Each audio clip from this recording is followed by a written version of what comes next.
तक बहुत सारे बच्चे हैं जिनका ना सिलेबस खत्म हुआ है, सिलेबस खत्म हो गया है तो वो ना प्रैक्टिस कर रहे हैं, ना उन्हें ये पता है कि वो इन 3 महीनों में कैसे खत्म करेंगे किसी भी चीज को।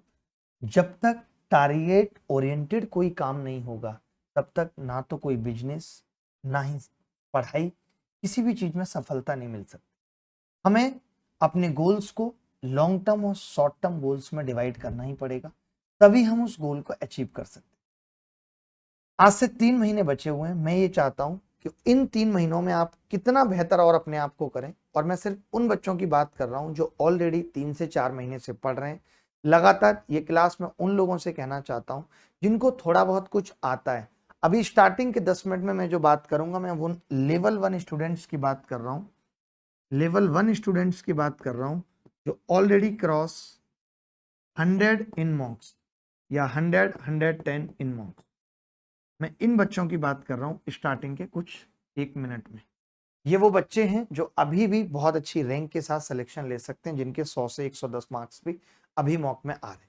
उन्हें बिल्कुल भी डिमोटिवेट होने की जरूरत नहीं है, उनके लिए मैं बैठा हूं मोटिवेट करने के लिए। लेकिन ये जानना जरूरी है कि नो वेयर यू स्टैंड, अभी तुम खड़े कहां हो, ये पता होना जरूरी है। जब तक ये चीज दिल में मन में नहीं उतरेगी कि आप खड़े कहां हो, तब तक सिलेक्शन लेना बहुत मुश्किल है।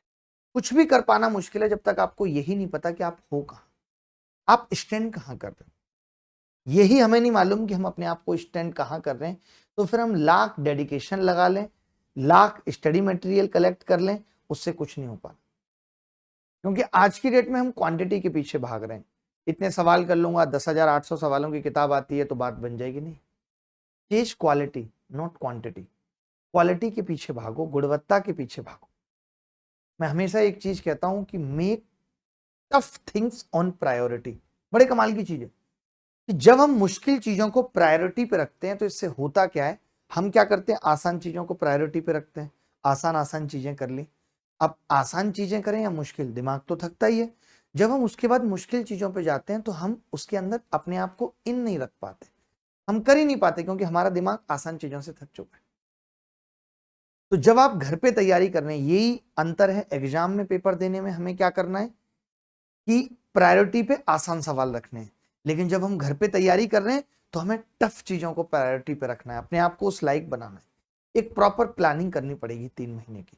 तो वो प्रॉपर प्लानिंग में 4 से 5 मिनट में बताता हूं कि आपको क्या करनी चाहिए, किस तरीके से आप दिसंबर वाले सीजीएल को टारगेट करके 160 से 170 स्कोर ला सकते हो। यही है कि हम किसी भी तरीके से प्री के अंदर 170 180 स्कोर करें। इसके लिए 4 सब्जेक्ट्स हमारे पास हैं, एक मैथ्स, एक इंग्लिश, एक जीएस, एक रीजनिंग। ये हमारा काम है, मैथ्स, इंग्लिश, जीएस, रीजनिंग, जो 3 महीने में हमें टारगेट बनाना है। ठीक है। मैथ्स में मैं 2 ही बातें कहूंगा कि मैं पेपर तक इतना पढ़ा दूंगा, पेपर तक इतना पढ़ा दूंगा, यानी कंप्लीट पढ़ा दूंगा और इतनी प्रैक्टिस करा दूंगा कि मैथ्स में मैं ये मान के चलता हूं कि 50 नंबर बहुत आसानी से बच्चा ले जाए। कोई बच्चा ऐसा है जो क्लासेस पे ज्यादा फोकस नहीं करना चाहता, तो मैं सुबह, तो मैं 2 चीजें पढ़ा रहा हूँ। एक तो मैंने कहा आपको मैथ्स में जो टारगेट रखना है वो A to Z quant batch रखना है, जो बहुत बेसिक और बहुत आराम आराम से चल रहा है। अगर आप अगले साल के लिए सीजीएल की तैयारी कर रहे हो तो आपको कोई टेंशन नहीं लेनी, ये उनके लिए है या उनकी टेंशन है जो अभी पेपर देने वाले हैं दिसंबर में। ठीक है। तो A to Z क्वांट काफी है। इसके अलावा आप चाहो तो मेरी सुबह 8 से 9 जो फ्री प्रैक्टिस क्लास है, जिसके अंदर मैं प्रीवियस ईयर क्वेश्चन 4 साल के करा रहा हूं। इसके अंदर क्या है कि अगर आप चाहो तो ये काम खुद से भी कर सकते हो। आप अगर मेरे साथ नहीं प्रैक्टिस करना चाहते तो आप खुद से भी कर सकते हो, बट खुद से में यही होता है कि बच्चे करते नहीं है और चीजें पेंडिंग होती चली जाती हैं। यहाँ गारंटी है कि आप इस बहाने सुबह 8 बजे जग जाएंगे। लिंक डिस्क्रिप्शन में रहता है हमेशा इन फ्री क्लासेस का। मुझे लगता है मैथ्स में इसके अलावा कुछ करने की जरूरत नहीं है। फिर भी कोई ऐसा बच्चा है जिसको नहीं अगले साल पेपर देना है और अगले साल वो कुछ भी सीखना चाहता है और उसको और भी किसी क्लास में आना है या और भी किसी सब्जेक्ट्स के लिए कोई कोर्स लेना है, कोई हेल्प चाहिए, तो मैं हमेशा 2 नंबर लिखता हूँ, फटाफट से लिख देता हूँ। इन नंबर पे व्हाट्सअप करके भी आप बात कर सकते हैं। बट मैथ्स के लिए इससे ज़्यादा कुछ और बताने की ज़रूरत मुझे नहीं लगती। मैथ्स के लिए इससे ज़्यादा कुछ और बताने की ज़रूरत नहीं है। ठीक है। A to Z quant batch sufficient है। मैं इसकी क्लासेस थोड़ी सी टाइमिंग चेंज करके आधा घंटे ऊपर नीचे इसकी क्लासेस भी एक दिन करके और लंबी लंबी लेके आने वाला हूँ, 2.5 घंटे 3 घंटे तक, ताकि हम जल्दी से इसके बाद फटाफट टॉपिक निपटाएं। ठीक है, अब क्लासेस की टाइमिंग थोड़ी और बढ़ाऊंगा। आप नहीं देख पाते, आपकी प्रॉब्लम है कि आप 2 घंटे नहीं बैठ सकते एक जगह, ये आपका इशू है, हमारा नहीं। ठीक है भाई, कमेंट आगे बढ़ा देना। इसके बाद बात आती है इंग्लिश की, कि इंग्लिश में क्या करना है। जो बच्चे ऑलरेडी कहीं ना कहीं किसी ना किसी पेड क्लास में पढ़ रहे हैं, जिनकी तैयारी भी बहुत अच्छी है, जैसे लाइक कोई मेरी क्लास में पढ़ रहा है अनअकैडमी पे सुबह 8 से 10, मैंने उन बच्चों को टारगेट दिया है कि अगर आप प्रैक्टिस के लिए मेरी किसी क्लास में आ रहे हो, किसी भी टीचर की किसी भी पेड क्लास में जा रहे हो, तो आप ये टारगेट मान लो कि आपको 20 से 30 वोकैब उस क्लास के बीच में याद करनी है। 20 से 30 वोकैब। अगर आप मेट्रो में ट्रेवल करते हो, आप कहीं भी जाते हो, तो आपका टारगेट होना चाहिए कि आज के ट्रेवलिंग में मैं 30 से 40 वोकैब याद करके घर लौटूं। यानी आपको वोकैब अपने खाली टाइम में याद करनी है। आप ट्रैवलिंग कर रहे हो, आप कुछ भी कर रहे हो, आप वोकैब सुन के याद कर सकते हो, पॉसिबल है। कई लोगों को ऐसा होता है कि रात को देर से नींद आती है, तो कान में हेडफोन लगा के किसी भी सुरीली सी आवाज में आप वोकैब की क्लास चला के याद कर सकते हो। ये तो मैंने वोकैब के लिए बता दिया। पर डे का ये टारगेट होना चाहिए। दिसंबर तक मैं पूछूंगा, मैं 15 दिन बाद ये पूछूंगा कि 15 दिन के हिसाब से तुम्हारी 15 या 45 450 500 नई वोकैब याद हुई या नहीं। ऐसा नहीं है जो याद हो उन्हीं को रिवाइज कर लो, ऐसा बिल्कुल भी मत करने की सोचना। और ऊपर से मैं ये कहूंगा, रोज जिन लोगों की इंग्लिश वीक है, वैसे मैक्सिमम लोग जो हमसे पढ़ रहे हैं उनकी इंग्लिश वीक है, मैं इनके लिए कहूंगा कि आप एक सेक्शनल इंग्लिश का मॉक टेस्ट रोज लगाओ। सेक्शनल इंग्लिश ये कई सारे प्लेटफॉर्म पे आपको मिल सकता है, अनअकैडमी पे भी है, कहीं भी जहां आपको मिलता है। अगर आपको नहीं मिलता और आपके पास कोई एमबी पब्लिकेशन या कोई भी और किताब है जिसके अंदर 25-25 के सेट है, तो लेटेस्ट 4 साल का रोज एक सेट लगाना है इंग्लिश का। लेटेस्ट एक सेट रोज लगाना, लेटेस्ट एक सेट रोज लगाना, ये मैंने रोज का काम बता दिया। जिन बच्चों का अभी तक सिलेबस पूरा नहीं हुआ है या हो गया है, तो वो नोट से रोज रिवीजन भी अपना रखेंगे कि 1 आवर रिवीजन कर रहे हैं, या 1 आवर प्रैक्टिस उनकी टॉपिक वाइज चल रही है कि आज मैं नाउन की प्रैक्टिस करूंगा 1 घंटे। तो मैंने क्या किया, आधा घंटे में नाउन्स के रूल रिवाइज किए, तो 1 से 1.5 घंटे आपको डेली प्रैक्टिस के लिए भी देना है। इंग्लिश की प्रैक्टिस के लिए भी रोज आपको देना है। ठीक है, और इस हिसाब से ये बनाना है कि 3 महीने में इंग्लिश कंप्लीट लगने लगे आपको। आपको लगता है कि मैं 1.5 घंटे में कुछ नहीं पढ़ पाता, तो इसको 1.5 से 2 घंटे कर लेना, लेकिन इतना काम करना ही है इंग्लिश में, इससे ज्यादा कुछ करने की जरूरत नहीं है। 25 क्वेश्चन का एक सेट लगाने के लिए इसलिए बोला है ताकि आपको क्लोज टेस्ट भी बीच में आए, कॉम्प्रिहेंशन भी बीच में आए, सारी चीजें कर पाए। अब बात आ जाती है रीजनिंग की।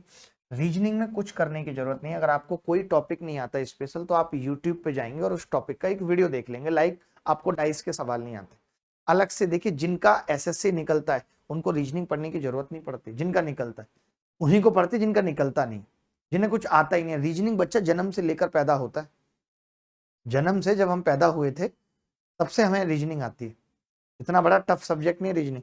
फिर भी आपको कोई टॉपिक नहीं आता, डाइस नहीं आता, सिलोजिज्म नहीं आता, जो भी है, तो आप, बहुत सारे चैनल है, हमारा खुद का लर्निंग हब चैनल है, वहां पे जाके आप किसी भी एक टॉपिक का वीडियो देख के वो टॉपिक खत्म कर सकते हो।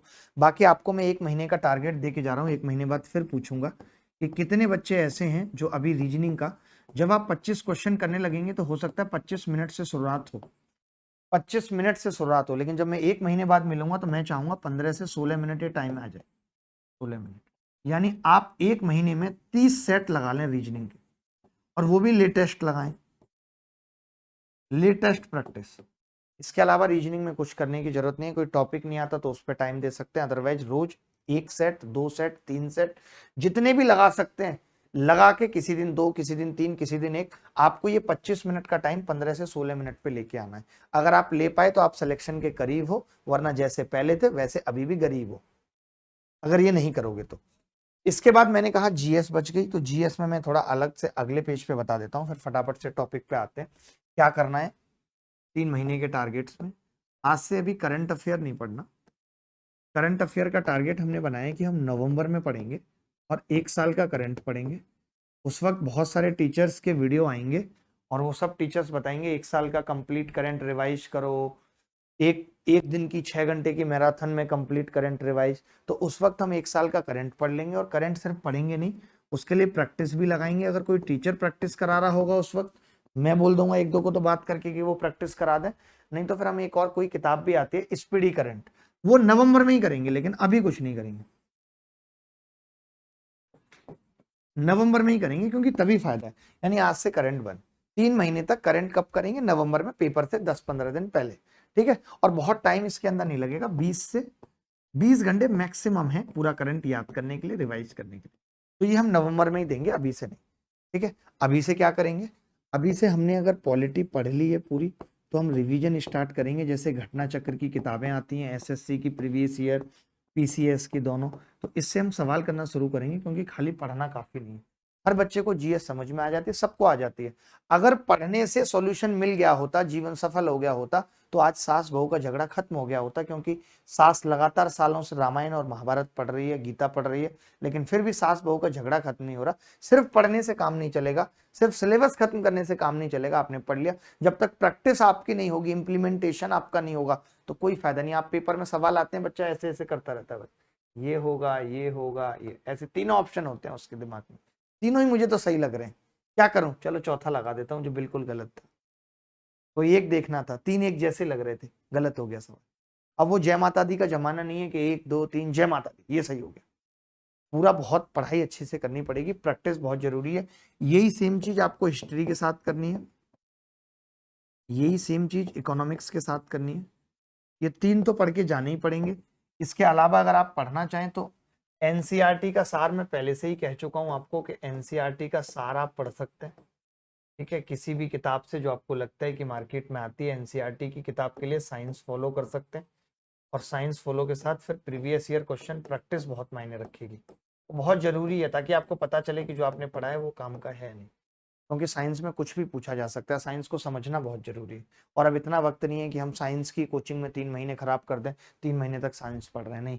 कोई भी नोट्स या एनसीईआरटी का सार, सार में क्या होता है कि सब कुछ कवर हो जाता है, कुछ बचता नहीं है, इसीलिए बोल रहा हूँ।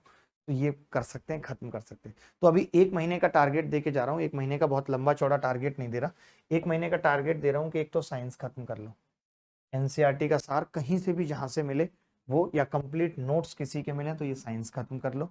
और एक पॉलिटी पूरी रिवाइज करके घटना चक्र के सारे सवाल प्रीवियस ईयर कंप्लीट कर लो। ये 1 महीने का टारगेट है, बाकी अगले महीने बताऊंगा क्या करना है, ठीक है। इस महीने 2 चीजें दी हैं, साइंस, पीवाईक्यूएस। अगर इसके अलावा टाइम बच जाए तो कंप्यूटर भी पढ़ लेना। कंप्यूटर के लिए कुछ बहुत ज्यादा नहीं है, कंप्यूटर के लिए लूसेंट की बुक है, और भी किसी किताब से जिसमें बहुत सारे क्वेश्चंस की प्रैक्टिस हो, वो कर सकते हो। दैट्स इट, ये 3 महीने का टारगेट है। अगर टारगेट अब भी सेट नहीं किया, नो टारगेट नो सिलेक्शन, तो सिलेक्शन का कोई चांस नहीं है। बिना मतलब भ्रम में आप जिए, बिना मतलब मैं आपको उम्मीदें देता रहूं, तो कोई मतलब नहीं।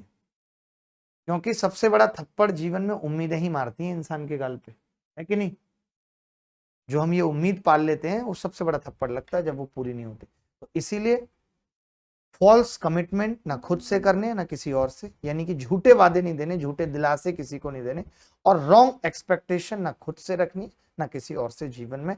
ये अच्छे और सुखी जीवन का मंत्र है कि नेवर हैव रॉन्ग एक्सपेक्टेशन और never do false commitment to your self और एनीबडी, ठीक है। आगे बढ़ते हैं, अभी के लिए इतना ही।